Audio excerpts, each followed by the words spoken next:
guys, like, you have put on a lot of these sort of textures. Characters said you should raise overcards and backdoors to C-bets, but they never bluff, right? What is up, beloved YouTube audience? I'm going to let you guys in to a special secret about my private students. My one-to-one poker students often succeed and meet their goals and surpass my wildest expectations, and that's truly a magnificent thing when that happens. But many of them fail at poker. And of those who fail at poker, many of them fail at poker because they're just plain bad at poker. They're plain bad at logic, and they're just bad people. Just kidding about the last part, but maybe they just don't have what it takes. Other students, though, have a diligent work ethic. They're extremely logical. They're great problem solvers, and they know a lot about the game. So why do they fail? The answer is simple. Humans are not cut out for this game. This game is incredibly taxing on your psyche, and there are 5 distinct mindset pitfalls that even the most hardworking and talented students fall into, and it causes them to fail at poker. I want you guys here on my channel, Carrot Corner Poker Education, because I want you to achieve your goals. I want you to do well. So please do cut out the next 20 minutes to watch this video from start to finish, because I guarantee you, 1 or 2 of these pitfalls will apply to you, maybe even more. Let me know in the comments what you think, which ones resonated with you, and let me know if I've saved your poker career, because that's what I'm setting out to do. One final thing before we fix your poker mindset is this: if you're watching this video after the 1st of July 2022, then guess what? Okay, I tell you what, I'll give you a tiny sneak peek. Here it is. Hi guys, and welcome back to the Carrot Poker School. Welcome to grade 3 lecture 4. Today's topic is raising and beyond. What do I mean by beyond? Well, I mean, let's build a raising range on the flop and then think about how we play that after we get called. You can pick up the Carrot Poker School, the highly anticipated cash game theory poker course, in a high quality, slick video production over at carrotcorner.com. If not, we don't have too long to wait, but people of the future, you're in luck. People of the present, just hold off another couple of weeks. Refresh, check back on the 1st of July. The highly anticipated poker theory course is coming your way very soon. Now let's get into today's video. Alright guys, let's get into this. Pitfall number 1, letting variance dictate your self-worth. This is such a common one because we are feedback-driven creatures. We're so used to getting feedback immediately and consequently from our actions right out of our environment, and we take that feedback as reliable. For example, if I take this bottle of water, hit myself in the face with it, that didn't actually hurt, but let's say I did it harder and it hurt, I would learn not to hit myself in the face with that bottle of water, because the consequence of pain from doing that is reliable. It will always happen, and so it's correct for me to infer that that's what's going to happen next time that I do it. The problem is in poker that the feedback that's handed out to you is incredibly erratic, and it has almost nothing to do with the choices you made in the moment. You can make bad choices and be massively rewarded, and you can make solid plays and be completely punished right off the bat. I've had so many students over the years that have committed to this pitfall, and they'll say something like the following: "Bro, I'm so fucking happy with how things have been going after our first lesson. I won 3 buy-ins yesterday and another 5 today. You were right, man. I really just need to take my time." The problem with this is that this guy has not won 8 buy-ins in 24 hours because he's taken his time. It probably was true what I told him in coaching, that he needs to slow down, stop auto-clicking and stop punting off stacks due to a surge of adrenaline that flows through his body. But at the same time, that is not the reason why he's won 8 buy-ins. Why has he won 3 buy-ins yesterday and 5 today? Because he ran good yesterday and ran even better today. How do you know if you suffer from variance dictating your self-worth? Well, some symptoms are: firstly, feeling especially proud, happy and confident after a winning session. You might even feel as though when a session is going badly, you begin to feel feelings of despair and things like this, but then after a sudden uptick in variance and winning a bunch of pots, you suddenly feel calm and back in control again. You may feel lost, hopeless and defeated after a losing session, and that's because a lot of the time your sense of how things are going for you in yourself and in your life are just too intrinsically tied to the results of those short-term swings. You may also seek a positive outcome more than a good performance, so you might find that you feel really bad even if you played well and lost, but you feel absolutely fine if you played like shit, tilted off some stacks, and then just got really lucky to end the session in the green. Other symptoms of this could be desperately checking your graph mid-session, looking at your bankroll, posting graphs of really small samples to brag to others, maybe just getting carried away every time you're on a heater and thinking that everything has suddenly clicked, and then realizing that it hasn't when you start losing again. Guys, Higher vs. Population is an educational strategic e-magazine on no limit hold'em cash games that you can grab over at carrotcorner.com. It breaks down the theory behind some of the most common and important spots for your win rate, making solver outputs understandable and digestible, so that you can see why the solver is playing the hands the way it chooses to do so. With Pio vs. Population, you never have to feel lost like you're staring at a meaningless sea of hand charts, because we'll break down the logic behind every strategy we recommend. But not only that, the most lucrative thing about Pio vs. Population is that for every spot we cover, we show you how your opponents are likely to go wrong. This means you can craft a really effective exploitative strategy and punish them to devastating effect. You can learn how to master a key spot, not just theoretically, but exploitatively too, for just $9.99 an episode. Or why not pick up our mega bundle and save £50 in the process? You never need to feel lost again in those tricky common spots with Pio vs. Population, e-magazine for no limit hold'em cash games, available only at carrotcorner.com. Now let's get back to the action. How do you treat this sort of pitfall? Well, there are a few things you can do. Firstly, you can reduce your volume and set out so that you're regularly analysing your play. What this does is it shifts your focus onto a process-oriented approach to poker, where your goals are solely things that are controllable by you, because if you're going to tie self-worth to performance, you may as well make sure that it is actually performance, not just chance that you're letting run the results with that. Secondly, you could write down some process-oriented goals and visualize why completing them will help you succeed in poker. Visualization is a very powerful tool. It's like a mental rehearsal, and many therapists and hypnotherapists use it in order to effect some stark changes for the good in the lives of their clients. We can use this in poker as well, where it may not be enough to simply write down, I want to play a hand to the best of my ability, but actually visualize the long-term impact of doing that. What happens if every spot that comes up in the session, your focus is actually on playing the hand as well as possible, compared with on hoping that you win the pot and fearing or dreading losing it? Well, there you'd want to visualize yourself a year down the line. Picture the graph on the left, which is you actually having process-oriented goals and giving your best every time you play, playing for a short amount of time and really analyzing hands as you go, so as to stay in the right frame of mind. On the right hand side, visualize another graph, which is you currently left to your own devices, doing what you want to do, letting short-term results sway your valuation of your play, chasing losses, playing for too long, craving wins and fearing losses. What does that look like long term? Well, there's a lot more tilt, a lot more underperformance, and the graph is going to be a shadow of the one you just visualized on the left hand side. And the choice comes down to which of those graphs do you want to be looking at a year from now, because if you want the one that is actually good results, you have to forget about results for now. That's the key. It's such a paradox that results are the thing that you're craving, but focusing on them in the short term is the thing that makes them worse. Number 2, seeking a dopamine fix from a poker session. This student is saying something to the effect of, well, last night I meant to study, but I ended up just opening the poker client and ended up playing for 5 hours. It was a blast, but I'm not sure I played well. This seems to happen every time I sit down to study. This is an all too familiar tale, because there's something insanely gratifying for a human about an effect that, temporally speaking, follows very quickly from a stimulus. For example, if you take a draw of a cigarette and you're a smoker and you really enjoy that and it gives you a feeling of relaxation or calm, then that effect is almost instant. With poker, when you open the client, let's say you double click on the PokerStars red spade icon on your desktop and you're instantly in a Zoom game, you're making decisions, your brain is engaged, you're feeling the thrill of gambling with money and also being cognitively stimulated at the same time. It's a very fast, I click button, I get intellectual stimulation, I feel reward, I get dopamine hit. It happens very quickly. And so what a lot of my students end up doing, and I do this as well, is playing when they're meant to be studying.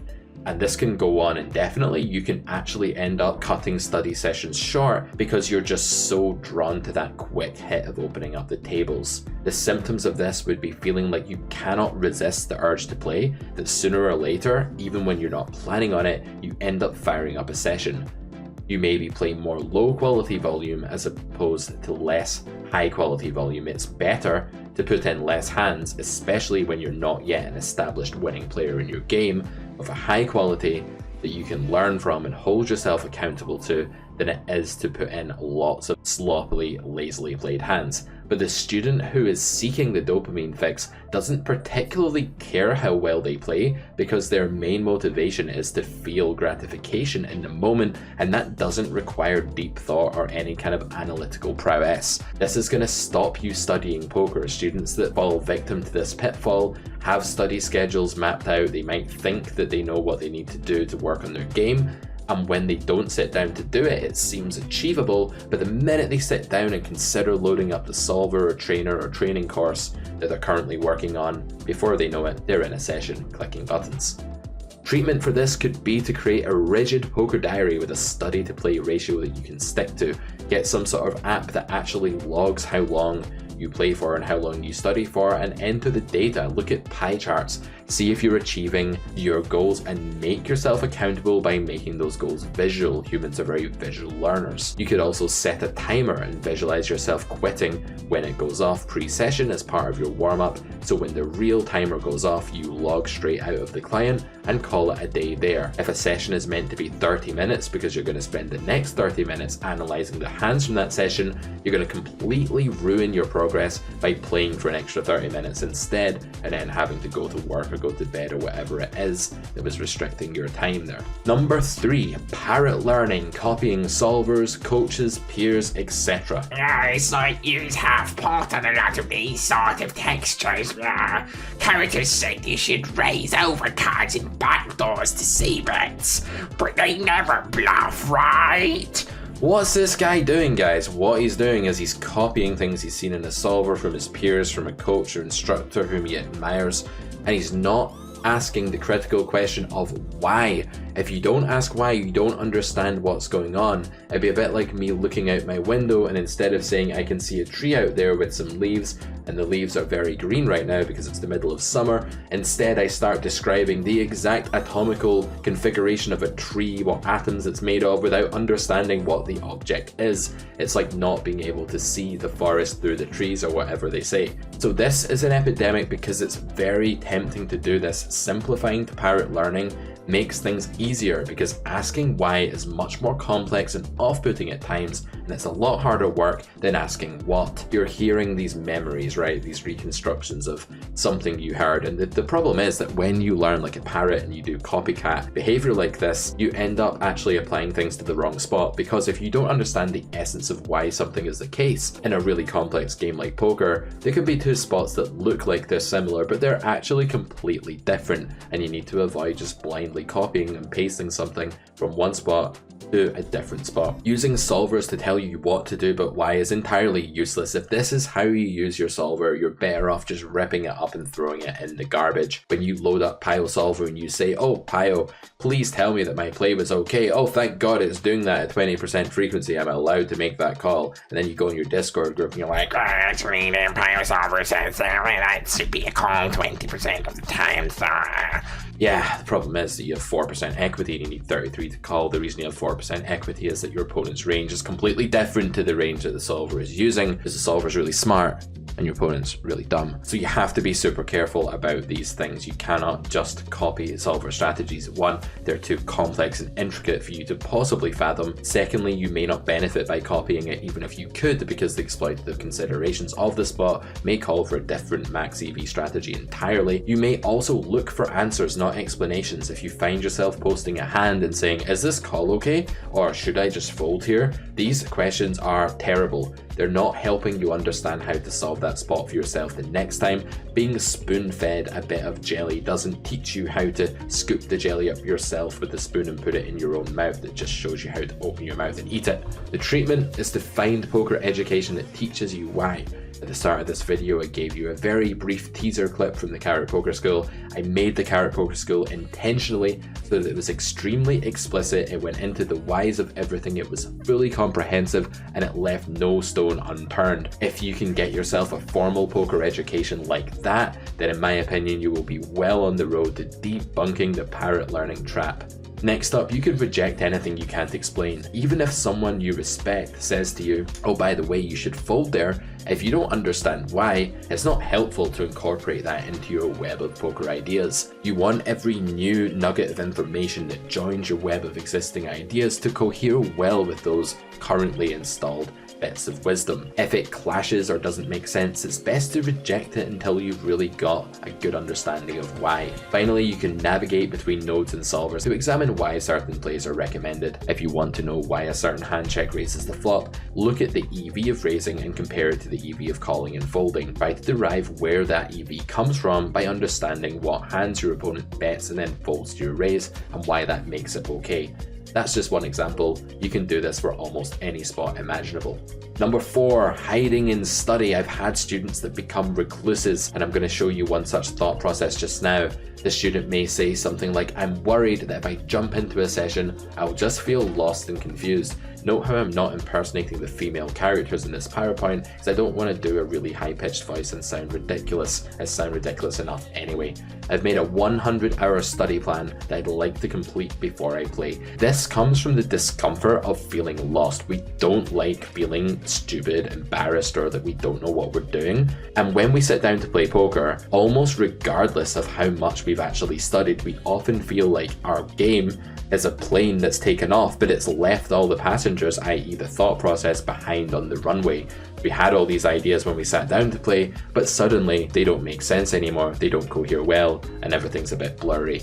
So the symptoms of hiding in study would be being intolerant to feelings like confusion or inadequacy at the tables and avoiding or quitting sessions entirely due to these things. If you find yourself playing hardly any poker even though you suspect you should be playing more, it may well be down to an intolerance of feeling lost. But guess what? We're all in this together. We all feel lost. I have no idea what I'm doing in a hand at least once or twice in a session, and in my opinion, I'm one of the most theoretically studied coaches out there that's churning out content. My arrogance aside for now, you need to be really careful here that you don't subject yourself to too high of a standard of knowing what you're doing before you sit down to play. Poker is not like you're doing some kind of rocket science where you have to know exactly how to build the space shuttle before you send it off into space. It's more like just learning as you go. Being a poker player in the making is like being a child exploring the world, and if you never let your kid go and play with various things in its environment, how is it ever supposed to learn? Playing very low monthly volume is another clue that you may be hiding in study. If you spend a lot of time in poker, but not a lot of time at the poker tables, this one may apply to you. Do you spend the vast majority of your poker time studying? If so, here's some things you could do. Create a study to play ratio that gives you more practice and stick to it. Embrace the feelings of uncertainty and visualize channeling these into curiosity instead of discomfort. It's a bit like you're walking down a path, and when you start to feel lost and unsure as what to do, there's a fork in the path in front of you. The left-hand road leads to places of self-doubt, uncertainty, and anxiety. In the left-hand road, we take an interpretation of uncertainty that basically sees it as something that's going to harm us through making mistakes and costing ourselves EV. On the right-hand side, we have the option of walking down the curiosity path. If we go down this path, then we will see uncertainty as something that provokes a, I don't know what to do here, how fascinating response, instead of a, oh no, I don't know what to do, I'm gonna get screwed response. You may well make more mistakes in spots where you feel uncertain, but those will just be opportunities to learn. By seeing mistakes as something that you can learn from, it really synergizes well with the road of curiosity, seeing uncertainty as a chance to improve and find out something fascinating. After all, this is a fascinating game and we're all drawn to it, otherwise you wouldn't be watching this video. Fifthly and finally, we have the student that suffers from the combust and flee mindset. This is a really bad one, but this guy may say, I tend to go on a big downswing and then my play gets worse and worse until I just quit the game. I always come back though until the same thing happens again. If this sounds like you have absolutely no chance of succeeding in this game until you fix this mental pitfall. The symptoms of Combust and Flee are falling apart when playing high volume and when running bad. You may well find that these two things go hand in hand, so that when you start playing high volume, you start playing badly, and then you start losing, and you start playing more volume, and you start playing more badly, until the bankroll's gone, or you cash out what's left and you say, screw this game, I'm out of here, I'm going to do something else with my life, this is making me miserable. There'll be periods where you feel very jaded and annoyed with poker as well, but you don't necessarily stop playing in these periods until it all gets too much and then you quit for an extended period of time. You may also find that you only enjoy online poker after extended breaks or for limited times only, or perhaps only when you're winning. It's not great to enjoy a game where you're meant to lose 40-45% of your sessions even as a strong player. When you're winning, you need to enjoy it all the time, at least within reason. The treatment here is to play short and regular sessions during bad stretches. Don't burn yourself out. Don't force yourself to do something that feels wrong. If poker feels in the moment like something you don't want to do, don't do it, but maybe do something poker related instead of playing. If playing poker is making you jaded, if you feel like you're not really progressing just by putting in volume, then find a content creator that you like, review some hands, talk to a poker buddy, relight that spark. There's something that got you into poker in the first place, and that wasn't just grinding out volume and making money. So what was the original spark that started the fire? Try to tap back into that and try to get regular inspiration from something that makes you want to succeed at poker that's actually external to the process of grinding out that success. The grind isn't something that inspires me to succeed, it's more what the fruits of the labor are, or what my self-image would be when I've achieved my goals. Finally, you could also study the elements of the game that interest you, so it doesn't really matter if you know you should work on out of position play. Maybe you don't feel like doing that today, but you really enjoy the idea of 4-bet pots. Why not study 4-bet pots and relight that spark? The whole goal with treating Combust and Flee is to not get to the point where you combust and not flee if you start to combust. Take small breaks that are just walking away temporarily, come back, because when you have large hiatuses from poker, not only does your game regress, but you just also don't give yourself enough poker hours in the year to achieve your goals or make progress. Poker's too hard a game to spend half of the year running away with your tail between your legs, so find a way to stick around and endure the tougher times. If you've made it to the end of this video, guys, thank you very much for sticking around, and I do hope that at least one or two of those mental game pitfalls have applied to you and you feel like you at least have a better idea about how you could go about fixing them. Until next week's video, please do smash that like button, leave me a comment. I'd be thrilled to hear what you guys think about this format. And of course, as I said at the beginning, the Carrot Poker School will be live from July 1st, 2022. Check it out on carrotcorner.com, and I'll see you in the next video. Bye for now.